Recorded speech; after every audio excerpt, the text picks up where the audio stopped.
Friends, पिछले भाग में आपने पढ़ा था सोनाली के पैर में गोली लगी थी। सोनाली वहीं चीखती हुई दहाड़ मारकर नीचे गिर गई। वह बुरी तरह से दर्द से तड़फ रही थी और अपना पैर पकड़ कर बैठी हुई थी। सोनाली की हालत देखकर गायत्री की रूह कांप गई थी। उसने बिना समय गंवाए गेहूं की चक्की हटाई। चक्की के नीचे एक गड्ढा था। गायत्री ने उस गड्ढे में हाथ डालकर एक मटकी निकाली। उस मटकी को देखकर गायत्री फूट फूट कर रोने लगी। उसने वह मटकी अपने सीने से लगा ली और डाकुओं से कहने लगी, मुझे मार दो, जब यह धन ही नहीं रहेगा तो मैं जीकर क्या करूँगी। डाकू में से एक डाकू ने गायत्री के हाथ से मटकी छीनते हुए कहा, मरने का शौक है, रुको, अभी तुम्हारा शौक पूरा किए देते हैं, अब आगे। जैसे ही उन्होंने गायत्री के ऊपर बंदूक तानी कि तभी बाहर से उन्हें कुछ आहट सुनाई देने लगी। वह समझ गए थे कि शायद किसी ने पुलिस वालों को खबर कर दी है। उन्होंने गायत्री की छाती पर एक जोरदार लात मारते हुए कहा, इस बार तू बच गई बुढ़िया। और ऐसा कहकर डाकू वहां से सारा गहना रुपया पैसा लेकर छत से कूदकर भाग गए। जब तक पुलिस वाले गांव में पहुंचे तब तक तो डाकू अपना काम कर चुके थे। सोनाली बुरी तरह से दर्द से करा रही थी। वह लगभग बेहोशी की कगार पर थी। उसके पैर से खून की बौछार निकल रही थी। गौतम और नील भागकर नीचे आए। गौतम के सर से भी खून बह रहा था। सोनाली की हालत देखकर गौतम बुरी तरह से डर गया था। वह अपने बच्चों के कमरे में गया। बच्चे डर के मारे कोने में दुबक कर बैठे थे। गौतम ने गायत्री से कहा, माँ जी, आप बच्चों के पास रहो, हम इसे अस्पताल लेकर जाते हैं। गौतम ने एक मोटी सी चादर सोनाली के पैर पर बांधी और तुरंत बैलगाड़ी पर सोनाली को रखकर अस्पताल की ओर जाने लगा। तब तक पुलिस की गाड़ी भी वहां पहुंच चुकी थी। सोनाली की हालत देखकर पुलिस वालों ने गौतम की मदद की और यहाँ गायत्री और नील अपने सर पर हाथ रखे हुए बैठे थे और अपनी बदकिस्मती पर रो रहे थे। गायत्री बुरी तरह से दहाड़े मारकर रो रही थी। उसने रोते हुए कहा, हाय राम, कितनी मुश्किल से इतने पैसे कमा पाए थे और 1 मिनट में डकैत मेरी सारी मेहनत की कमाई लेकर चला गया। बुरा हो उसका, वह कभी सुख से नहीं जिएगा। गायत्री का विलाप देखकर नील ने गायत्री से कहा, गायत्री, तूने जिस तरीके से वह पैसा कमाया था उसी तरीके से वह पैसा निकल गया। उस पैसे पर तो तेरा कोई हक नहीं था और जिसका हक था तूने उसे वह पैसा नहीं दिया। भगवान के घर देर है, अंधेर नहीं। तूने उन 2 मासूम बच्चियों के साथ बहुत बुरा किया था ना। देखा, ईश्वर ने तुम्हारे किए का फल तुम्हें किस तरीके से दिया है। तुम्हें किसी की बेटियों को तकलीफ़ पहुंचाई और आज तुम्हारी खुद की बेटी तकलीफ़ में है। कैसा लग रहा है अपनी बेटी को तकलीफ़ में देखकर। गायत्री ने गुस्से से नील से कहा, तुम ज़्यादा धर्मात्मा मत बनो, कुछ गलत नहीं किया था मैंने। गायत्री अपनी गलती अभी भी मानने के लिए तैयार नहीं थी और इधर सोनाली अस्पताल पहुंच चुकी थी। डॉक्टर ने उसका पैर देखा। पैर बुरी तरह से घायल था। डॉक्टर ने गोली तो निकाल दी थी, लेकिन सोनाली के पैर में बुरी तरह से संक्रमण फैल चुका था, जिसकी वजह से सोनाली का पैर काटना पड़ा। 2 दिन की बेहोशी के बाद जब सोनाली को होश आया और उसे पता चला कि उसका एक पैर ही नहीं है, तो वह बुरी तरह से रोने लगी। गौतम उसके पास बैठा हुआ था। उसने सोनाली को दिलासा देते हुए कहा, चुप हो जाओ सोनाली, सब ठीक हो जाएगा। कम से कम तुम्हारी जान तो बच गई। लेकिन सोनाली बुरी तरह से दहाड़े मार रही थी और उसने रोते रोते गौतम से कहा, यह सब कुछ तुम्हारी उस बेटी की वजह से हुआ है। ज़रूर उसने मुझे बद्दुआएं दी होंगी, इसलिए मेरी हंसती खेलती गृहस्थी बर्बाद हो गई। मैं किसी काम की नहीं रही, अब क्या होगा। गौतम ने सोनाली से कहा, तुम चिंता मत करो, मैं तुम्हारे साथ हूँ और हमेशा तुम्हारा साथ दूंगा। सोनाली बुरी तरह से रो रही थी और गौतम उसे सांत्वना दे रहा था। हवेली का दृश्य। समय अपनी गति से आगे बढ़ रहा था।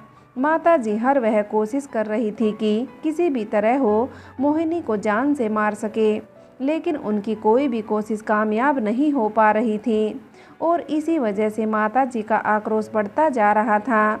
मोहिनी पूरे 1 साल की हो चुकी थी और आज उसका जन्मदिन था। एक बार फिर हवेली जगमगा रही थी। सारे गांव को बुलावा दिया गया था। आखिर हो भी क्यों ना, मोहिनी के घर में आने से घर में बहुत सारी खुशियां जो आ गई थी।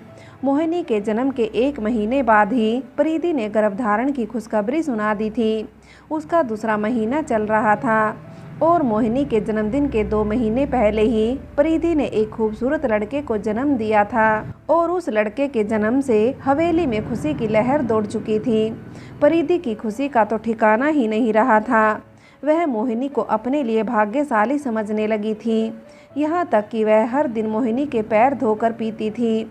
उसे ऐसा लगने लगा था कि मोहिनी उसकी किस्मत के ताले की चाबी है।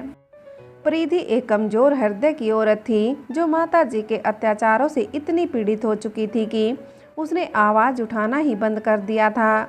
और मोहिनी के आने के बाद उसे ऐसा लगने लगा था कि मोहिनी की किस्मत की वजह से ही उसकी किस्मत खुली है। और सिर्फ प्रीति ही नहीं, घर के बाकी लोग भी मोहिनी को बहुत भाग्यशाली समझने लगे थे। और शायद ऐसा कुछ हुआ भी था। मोहिनी के आने के बाद अचानक से घर में एक के बाद एक खुशखबरियां सुनाई देने लगी थी। घर के सारे सदस्य मोहिनी को जान से ज़्यादा चाहने लगे थे, लेकिन अभी भी माताजी का हृदय नहीं बदला था। उनके मन में मोहिनी के लिए कोई भी प्यार या स्नेह जैसी चीज़ नहीं थी। बिंदिया अब पहले से काफ़ी मजबूत नजर आने लगी थी।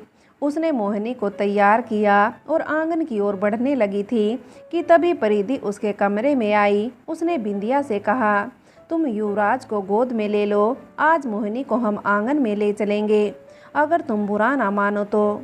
बिंदिया ने मुस्कुराते हुए प्रीति के बेटे युवराज को अपनी गोद में ले लिया और मोहिनी को प्रीति की गोद में दे दिया। प्रीति ने मोहिनी को अपने सीने से लगा लिया। मोहिनी धीरे धीरे मुस्कुरा रही थी। प्रीति आंगन में पहुंची। पंडित जी पूजा की तैयारी कर चुके थे और फिर मोहिनी का हल्दी और कुमकुम से टीका किया गया। मोहिनी के वजन के बराबर तुला दान किया गया और फिर सभी लोगों को भोजन वितरण किया गया। सब बहुत खुश थे और माताजी गुस्से में यह बर्दाश्त ही नहीं कर पा रही थी कि उनके घर में एक लड़की का जन्मदिन इतने शोर शराबे के साथ और हर्षो उल्लास के साथ मनाया जा रहा है। माताजी गुस्से से उठकर अपने कमरे में चली गई, लेकिन किसी को उनके जाने से कोई फर्क नहीं पड़ा। सब मोहिनी के जन्मदिन के आयोजन का आनंद ले रहे थे और बिंदिया के चेहरे पर गजब का आत्मविश्वास और मुस्कान थी। मालती भी बहुत खुश थी क्योंकि बिंदिया ने अपनी सूझबूझ से मोहिनी को माताजी के हाथों से बचा लिया था। 15 साल बाद समय अपनी गति से बढ़ता जा रहा था और देखते ही देखते 15 साल बीत गए। मोहिनी और महुआ अब 15 साल की हो चुकी थी। हवेली का दृश्य इन 15 सालों में बहुत कुछ बदल चुका था, लेकिन माताजी अभी भी जस की तस थी। उनके ऊपर किसी बात का कोई असर नहीं होता था। वह हर संभव प्रयास करती थी कि वह किसी न किसी तरह से मोहिनी को चोट पहुंचा सके, लेकिन बिंदिया हर बार उनके रास्ते में आ जाती थी। वह अपनी बेटी के आगे ढाल बनकर खड़ी रहती थी। इधर मोहिनी पूरे घर की चहेती थी। वह देखने में जितनी खूबसूरत थी उतनी ही पढ़ने में होशियार भी थी। 10 साल की उम्र में ही उसने घुड़सवारी सीखना शुरू कर दी थी और यह सब देखकर अग्रज बहुत खुश होता था। बिंदिया को थोड़ा डर लगता था, लेकिन अग्रज के आगे उसकी एक नहीं चलती थी। अग्रज खुद उसे अपने साथ बिठाकर घुड़सवारी सिखाते थे। मोहिनी के बाद बिंदिया ने एक बेटे को भी जन्म दिया था। उसका नाम युवान था। युवान 13 साल का था।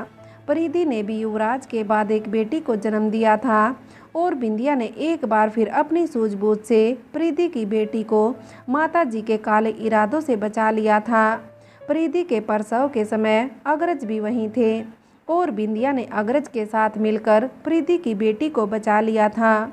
समय के साथ साथ माताजी भी बूढ़ी हो रही थी और अब वह शायद धीरे धीरे समय से हार मानने लगी थी। बड़ गांव का दृश्य। आज विवेक को खेला दिखाने दूसरे गांव जाना था। धीरे धीरे गांव में सिनेमा की शुरुआत हो चुकी थी और खेला देखने वाले अब कम होने लगे थे। विवेक मुश्किल से गृहस्थी की गाड़ी खींच रहा था। इधर सोमनाथ काका और काकी भी बहुत परेशान थे क्योंकि शहर में उनका बेटा भी उन लोगों की ज़्यादा मदद नहीं कर पा रहा था। मदद तो छोड़ो, वह बस एक दिन के लिए गांव आता था और जल्दी ही शहर वापस चला जाता था। सभी के लिए गृहस्थी की गाड़ी खींचना मुश्किल हो रहा था। विवेक ने राधिका से कहा, आज मुझे आने में थोड़ी देर हो जाएगी। राधिका ने चिंतित होते हुए विवेक से कहा, क्या हुआ विवेक, तुम्हें सुबह से बुखार है? आज अगर छुट्टी ले लेते तो ठीक रहता। विवेक ने राधिका से कहा, नहीं राधिका, पहले से ही कोई कमाई नहीं हो रही है और अब अगर घर में बैठ गया तो बहुत मुश्किल हो जाएगी। कमाई करने के लिए घर से तो निकलना ही पड़ेगा। महुआ भी अब बड़ी हो रही है, उसके लिए भी पैसा इकट्ठा करना है, लेकिन हम उसके लिए पैसा इकट्ठा क्या करेंगे? हमारे खुद के ही खाने पीने के लाले पड़े हुए हैं। विवेक की बात सुनकर राधिका ने दुखी होते हुए कहा, हमें काका की बात मान लेनी चाहिए थी। मुझे लगता है कि मुझे भी तुम लोगों के साथ चलना चाहिए। राधिका की बात सुनकर विवेक ने गुस्से से उसकी तरफ देखते हुए कहा, ऐसा सोचना भी मत, मैं नहीं चाहता हूँ कि मेरे अलावा तुम्हें कोई और देखे।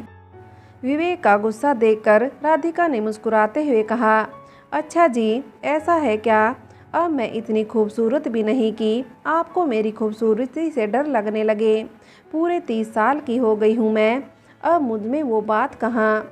राधिका की बात पर विवेक ने मुस्कुराते हुए कहा, लगता है तुम आईना नहीं देखती हो। कभी ठीक से अपने आप को आईने में देखो राधिका। बिना किसी श्रृंगार के, बिना किसी बनावट के तुम कितनी खूबसूरत लगती हो। सच राधिका, तुम बहुत खूबसूरत हो गई हो। जैसे जैसे तुम्हारी उम्र बढ़ रही है, तुम्हारी खूबसूरती भी बढ़ती जा रही है और मैं नहीं चाहता कि मेरी खूबसूरत पत्नी को कोई भी अपनी बुरी नज़रों से देखे। राधिका ने शर्माते हुए विवेक से कहा, अच्छा ठीक है बाबा, आप जैसा कहते हैं वैसा ही करूँगी। आपकी मर्जी के खिलाफ कुछ भी नहीं करूँगी। मैं तो बस आपकी मदद करने की सोच रही थी, लेकिन अगर आप ही नहीं चाहते हैं तो मैं ऐसा बिल्कुल भी नहीं करूँगी। विवेक ने प्यार से राधिका को गले लगा लिया। विवेक की छुअन पाकर राधिका ने चौंकते हुए विवेक से कहा, तुम्हें तो बहुत तेज बुखार है विवेक, मेरी मानो तो आज छुट्टी ले लो, आज काम पर मत जाओ। विवेक ने थोड़े बुझे हुए स्वर में राधिका से कहा, नहीं राधिका, ऐसे काम नहीं चलेगा, मेहनत तो करनी ही पड़ेगी, वरना रोटी कहाँ से मिलेगी। और ऐसा कहकर विवेक अपना थैला उठाकर बाहर जाने लगा। राधिका भागती हुई विवेक के पास गई। उसने केले के पत्ते में 2 रोटी लपेटकर विवेक को देते हुए कहा, यह खा लेना। और हाँ, वैद्य जी ने यह पुड़िया भी दी थी जब महुआ को बुखार आया था। खाना खाने के बाद यह पुड़िया भी खा लेना, बुखार ठीक हो जाएगा और ज़्यादा मेहनत मत करना। राधिका की चिंता देखकर विवेक ने प्यार से उसे गाल पर हाथ फेरते हुए कहा, मेरी चिंता मत करो राधिका, मैं बिल्कुल ठीक हूँ। राधिका की आंखों में आंसू आ गए थे। उसने विवेक के गले लगते हुए कहा, काश मैं तुम्हारे लिए कुछ कर पाती विवेक। विवेक ने राधिका का माथा चूमते हुए कहा, तुमने तो बहुत कुछ दिया है राधिका, अब ज़्यादा परेशान मत हो और मुझे जाने दो। विवेक काम की ओर निकल रहा था कि तभी महुआ भी भागती हुई आई। उसने विवेक से कहा, पिताजी रोज़ रोज़ काम पर क्यों जाते हैं? आज आप हमारे साथ रुक जाइए, आपको कुछ दिखाना है। विवेक ने मुस्कुराते हुए महुआ के सर पर हाथ फेरते हुए कहा, ठीक है, कल मैं छुट्टी लूँगा और पूरे दिन तुम्हारे साथ रहूँगा, ठीक है ना? महुआ ने विवेक से कहा, और आप मुझे अपनी तरह कर्तव्य करना भी सिखाएंगे ना? मैं कल आपको दिखाऊंगी, मैं अब रस्सी पर चलने लगी हूँ। महुआ की बात सुनकर विवेक ने गुस्से से राधिका की ओर देखते हुए कहा, तुमने इसे रस्सी पर चलना क्यों सिखाया? तुमने सिखाया है क्या? राधिका ने हैरान होते हुए कहा, मुझे तो पता भी नहीं है कि इसने कहाँ से सीखा। महुआ ने डरते डरते विवेक से कहा, माँ को क्यों डांट रहे हो पिताजी? माँ ने मुझे यह सब नहीं सिखाया। माँ मुझे कहाँ से सिखाएगी? माँ को तो खुद भी कुछ भी नहीं आता है। विवेक ने आश्चर्य से महुआ से कहा, तो फिर तुमने कहाँ से सीखा? महुआ ने विवेक से कहा, मैंने सोमनाथ दद्दू जी से सीखा।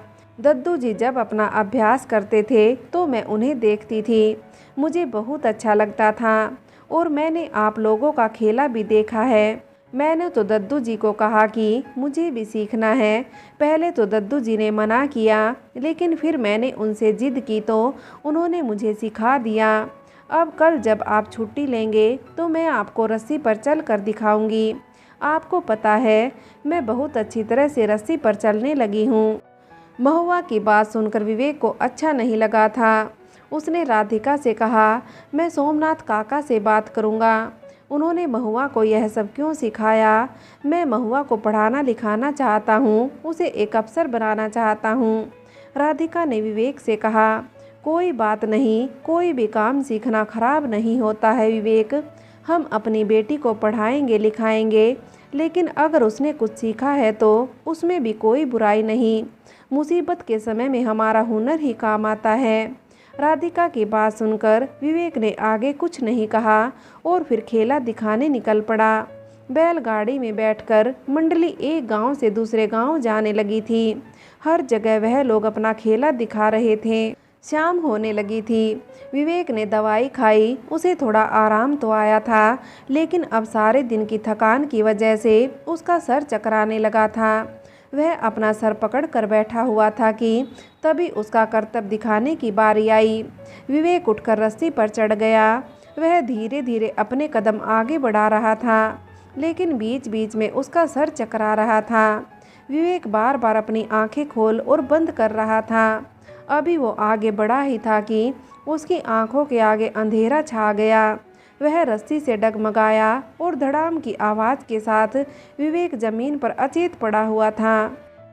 फ्रेंड्स, आगे की कहानी के लिए कहानी का अगला भाग देखें।